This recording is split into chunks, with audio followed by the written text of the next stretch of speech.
Have you ever asked yourself, yes, I can believe it's not butter? No, that's not a question. Not a question. Have you ever asked yourself, is it butter? Is it not? Well, you may be the perfect person to be in the jury pool for our next class action lawsuit, because here we go. This class action lawsuit is actually going on 5 years now. Okay. Oh my God. And it all asks the question, is it made with butter? Seems simple enough, right? I know what butter is, so I should know what's made with butter. Not always the case. So here's the facts. Back in 2021, the plaintiff is Charles Stroh. He claims that J.M. Smuckers, which owns the brand Crisco, that they sell a Crisco spray butter that is not actually made with butter. Okay. He claims that along with a picture of sizzling butter on pancakes and with the largest word on the packaging being butter, that he and other consumers reasonably expect butter to be in the product. Okay. However, spoiler alert, Crisco spray is actually made with refined vegetable oils. You said Crisco, and my brain said there ain't no butter in that to be found. Like immediately. That I brand didn't even bother. recognition. Brand recognition for not having butter because nothing they have is natural. Because I think of Crisco as oil, or in my case, shortening. That's what my first the can of shortening. Yes. You know. All right. Okay. So now let's get into what the FDA thinks about butter. Okay. First off, the fact that the FDA has to write down what is butter, whole other problem. Okay. The FDA recommends that butter, or where a food is labeled as butter or uses the word butter in conjunction with its name, reasonable consumers will expect that whenever butter could be used in a product, it would be instead of a butter substitute. Okay. Well, my first thought is butter is dairy. It's in the dairy section. So if I'm in the shelf stable section, I'm already assuming not butter. Correct. Okay. So now the FDA goes on to say, given the absence of any butter, the product is required to be identified as an artificially butter flavored no stick spray, according to the lawsuit. Okay. While the front label contains a statement of natural and artificial flavors, this was not sufficient enough to disclose to consumers that the product had no butter. Okay. Now, they claim that because Crisco sells a olive oil no stick spray that actually includes olive oil, that they expected the butter spray to contain butter. Okay, I can kind of get that one. Maybe. And no. Okay.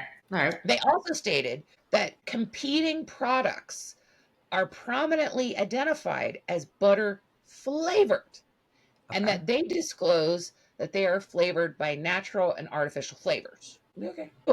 The lawsuit also alleges that this product is sold at a premium price compared to other similar products. They stated that it's approximately $3.49 per 6 ounce, which is more than the plaintiff and other consumers would have paid had they known the Crisco butter spray did not contain butter.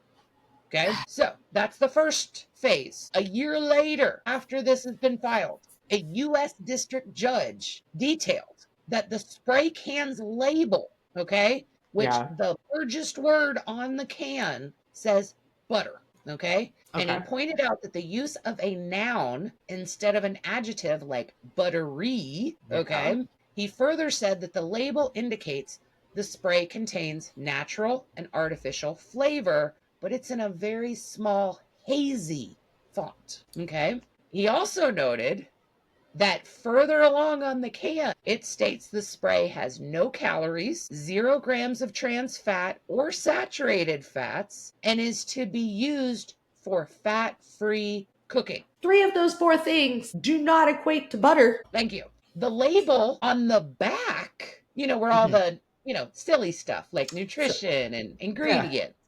It even says it touts the absence of butter, okay? And it compares using the product to using margarine or butter, okay? Okay. So Okay. you thought the judge was going one way, and then he like came back around with 1-2 like, punch. Gotcha. but so basically, this judge is saying if you're only looking at the very front, like the very top of the bottle, or Right. the can Yeah. this far, and you don't keep reading, maybe you got a chance there. So Maybe. a couple weeks back, another judge, okay, straight out denied the class action completely, dismissed the case. Okay. The official thing is he says it is because class members do not constitute a coherent group. Now, first off, I want to give just a thank you, Jesus, to Judge Jeffrey Cummings and his law degree for coming up with the 3 following groups. Okay, this is what law degrees pay for. Okay, he said he identified 3 separate groups of people that this product could affect. Let's Okay. see which one you're in. Okay, Ooh. if you're at home, picture which group you're in. Group 1, those like the plaintiff who thought that the product was made from real butter. Okay, so you got Yeah. like 2 people. Good point. Okay, Group 2, those who knew it wasn't real butter because they read the can's back label. Well, that's got to be a few more. And then number 3, the group of people who are willing to pay just as much if the label had read butter flavor rather than butter. I'm so confused. Like, where did those people come from? Like, are they even offended? Do they even go here? Like, they're just like, you know what?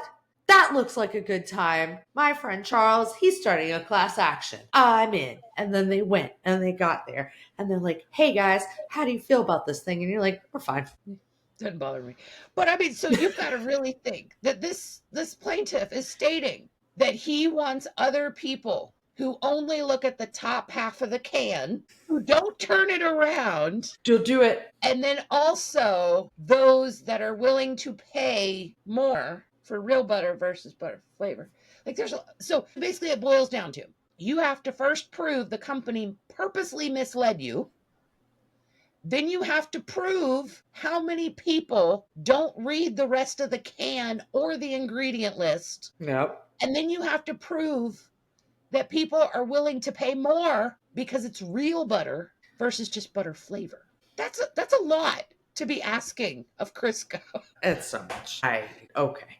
Good job, guys. Yeah. So let us know down below. Have you ever thought that Crisco had butter in it? Just curious. And how did they get the butter in the can? Did they melt it first? I don't know. They whispered butter. That's how they got the butter in the can. They whispered out. But seriously, these are the kinds of lawsuits. And this, I do want to remind you, this has been going on since 2021. We're going on 4 years here, okay?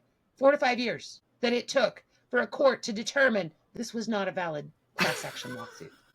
Think of all the other cases that poor Judge Jeffrey Cummings could have been working on. But no, he was stuck in Buttergate, okay? He could believe it was not butter. Okay, yes, I've been waiting for a while to say that. But I'm just saying, let us know what your thoughts are about the Buttergate conspiracy. Let us know.